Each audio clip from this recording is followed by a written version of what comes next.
Bundan oldingi videolarimizda 48 yoshli Manzura turmushga chiqayotgani haqida aytib o'tgandi. Bu PR mi yoki haqiqat va u kimga turmushga chiqyapti? Keling shu haqida gaplashamiz. Kanalimizni birinchi marta ko'rib turgan bo'lsangiz obuna bo'lishni va video ostiga like bosishni unutmang. Bir necha kun avval turmushga chiqayotganini ma'lum qilgan xonanda Manzura Yashin TV YouTube kanaliga intervyu berdi. Unda xonanda chin ayollik baxti, bo'lajak turmush o'rtog'i va hayotidagi to'p urilishlar haqida so'zlab berdi. Kuni kecha sahifangizda turmushga chiqayotganingiz haqida ma'lum qildingiz. Bu rostmi yoki PR? Bu PR emas, haqiqatdan ham turmushga chiqayapman va bu xabarni muxlislarimga ulashdim. Chunki xalq orasida turmushga chiqqanim yoki ajrashganim haqida turli gaplar yuradi. Shuning uchun ham ommaga bu haqda ma'lum qildim. Bo'lajak turmush o'rtog'ingiz bilan qanday tanishib qoldingiz? Rostini aytsam, bir oy avval ham u insonni tanimasdim. Qozog'istonning Chimkentida Adhambek Yo'ldoshev degan juda ham taniqli va reytingi baland san'atkor bor. Shu inson bilan gaplashib qoldik.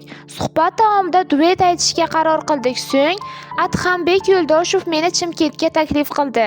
Shu bilan Chimkentga yetib keldim va bu yerda bo'lajak turmush o'rtog'im bilan tanishdim. Ha, chimkentlik, o'zim ham shu yerlikman. Chimkentda o'sganman. Sizlarga yana bir sirni ochaman. Pochchangiz mening ham avlodim. Bu men uchun juda muhim omil. Avvalgi intervyularimda ham nasl chiroyli bo'lishi uchun azaldan juftlikning kelib chiqishiga qaraladi deb aytganman. Yana ham biz Samarqandning eshonlaridanmiz. Dadam aslida Namanganning Kosonsoyidan bo'lgan. Urushdan keyingi yillar ota-bobolarimiz Chimkent va Dushanbe tomonlarga tarqalib ketishgan. Bizda azaldan avlodga qarab kelingan. Bu narsani berkitmayman. Oldinlari ham ko'p gapirganman. Dugonalarimga ham bizada eshonni eshonga berishadi deb aytardim. Shu narsa ushlab turibdi. Demak, mening insonim hali oldinda va men eshonga turmushga chiqishim kerak derdim. Hozir bo'lajak juftim bilan avlodimiz har taraflama bir-biriga to'g'ri kelyapti. Turmush o'rtog'ingizning yoshi sizdan kichikmi? Ha, mendan 20 yosh kichik. To'yga rozilik berishdan avval bu mening insonimmi degan ikkilanishlar bo'ldimi? Rostini aytsam, o'zimdan 15-20 yosh kichkina insonga umuman turmushga chiqqim yo'q edi. Negaki 25-27 yoshdagilarning dunyo qarashi biznikidan sal boshqacha bo'ladi. Masalan, biz Sovet davri odamlarimiz, shuning uchun bizdagi dunyo qarash boshqacha. Shu sabab yaqinlarimga mayli 5 yosh katta-kichik farq bo'lsa ham tengdosh insonga turmushga chiqaman dedim. Yaqinlarim yo'q, sen ahamiyat ber. Bu insonga xulqi boshqacha-ku deyishdi. Keyin qarasam haqiqatdan ham yosh bo'lgani bilan fikrlashi taxminan 35-40 yoshli odamlardek ekan. Bundan tashqari ularning xulq-atvoridagi ko'p xislatlar menga to'g'ri keldi. Shuning uchun ko'p o'ylaganimdan so'ng shu inson menga to'g'ri keladi degan qarorga keldim. U insonning aynan qaysi xislatlari tanlov qilishingizga turtki bo'ldi? Birinchi navbatda xolis fikrlashlari, chunki tan olishim kerak, bizda ayol kishini past ko'rish, eshitmaslik, uning fikrlarini inobatga olmaslik kabi holatlar ko'p uchraydi. Lekin shu bilan birga hamon chiroyli xulqli erkaklarimiz ham yo'q emas. Misol uchun dugonalarimning xo'jayinlarini ko'raman, ayolining ham, ularning ham xulqlari juda go'zal. Hozir hamma erkaklarni maqtamoqchi yoki yomonlamoqchi emasman. Yaxshilari ham bor, yomonlari ham yo'q emas. Aytmoqchi bo'lganim, bo'lajak xo'jayinim yaqinlari, onasi va opa-singillari bilan yaxshi munosabatda bo'lib, oilasidagi ayollarga chiroyli muomala qilishlarini ko'rdim. Yaqinlarini eshitadigan, ularga mehribon inson ekan. Mana shu faktorlar tanlovimda juda ham katta rol o'ynadi. To'ydan so'ng qaynota-qaynonangiz bilan yashaysizmi? Xo'jayinim oilada 2 o'g'il va 2 qiz farzand bo'lib, hammalarining menga nisbatan munosabatlari yaxshi. Men ham ularni hurmat qilaman va yaxshi ko'raman. Lekin to'ydan keyin Xudo xohlasa alohida yashaymiz. To'ydan keyin Chimkentga ko'chib ketasizmi? Ha, albatta Chimkentga ko'chib ketaman. Ammo xo'jayinim to'ydan keyin ijod qilishimga taqiq qo'ymadilar.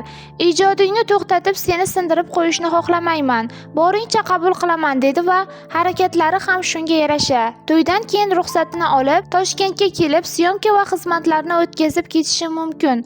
Xudo xohlasa endi bu yog'ini hayot ko'rsatadi. Chunki erkaklar o'zi tabiatan rashkchi bo'ladi, hammasi Allohdan. Izohlarda ba'zilar bo'lajak juftingizni Alfons bo'lsa kerakda deb o'ylashmoqda. Bu kabi gap so'zlarga nima deysiz? Alfons erni xohlamaganman. Allohga shukr, bo'lajak erim Alfons emas. Chunki masalan har doim mayli, erim boy bo'lmasa ham oilasini, ro'zg'orini tebratish uchun qandaydir hunari bo'lsin deganman. Yosh qizcha emasman, o'zimning qarashlarim bor. Turmushga chiqishga rozi bo'lishim uchun turmush o'rtog'im oligarx bo'lmasa ham tadbirkor yoki o'z biznesiga ega bo'lishi kerak deganman. Bo'lajak eringiz ajrashgan va bolalari ham bormi? Turmush o'rtog'imning shaxsiy hayoti, uylanganmi uylanmaganmi mening emas, uning ishi. Bu men uchun kerak bo'lmagan ma'lumot. Asosiysi bugungi kunda birgamiz va chiroyli oila bo'lishimiz kerak. Biz shunday oila bo'lishimiz kerakki, ertaga bizga qarab havas qilishsin. Ko'pchilik kuyovning yoshi kelindan kichkina bo'lsa, ayoli uning aytganlarini qilmaydi deb o'ylashi mumkin. Bu gaplar qanchalik asosli? Bu hayot va unda turli holatlar bo'lishi mumkin. Shu sabab hamma narsaga xolis qarashimiz kerak. Oilada sal tushunmovchiliklar bo'lib xafalashsa, kimdir boshini egishi kerak. Menimcha ko'proq men boshimni egishimga to'g'ri keladi, chunki men ayol kishiman va xohlardimki xo'jayinning yoshi ayolidan kichik bo'lsa ham ayol kishi 1-2 pog'ona pastda turishi kerak. Baribir erkak kishi oilaning podshohi hisoblanadi. Turmush o'rtog'im menga juda ham mehribon, ammo u ham o'ziga yarasha xarakterli inson. O'zining gaplarini ustun qo'yishini biladigan erkak fe'l-atvoriga ega. Asosiysi shu sifatlari bilan menga yoqadi, chunki tan olish kerak, bir mening emas, san'atkorlarning ham fe'li anoyi bo'lmaydi. Hozirgi kunda baxt deganda nimani tushunasiz? Haqiqiy baxt oila ekanini allaqachon tushunib bo'ldim, lekin nimagadir hamma Manzura turmushga chiqishni istamaydi deb o'ylardi. Yaxshi insonni uchratsam albatta turmush quraman degan niyatim har doim bo'lgan. Shunchaki taqdir bo'lmagan.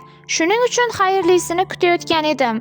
Insonga hayot yo'llarida uni qo'llab-quvvatlaydigan hamroh, umr yo'ldosh kerak albatta. Yana bir bor aytaman, juftingiz yaxshi xulqli bo'lsa, shuning o'zi katta boylik deydi u. Agarda sizga mashhurlar hayoti qiziq bo'lsa, bizni kuzatishda davom eting.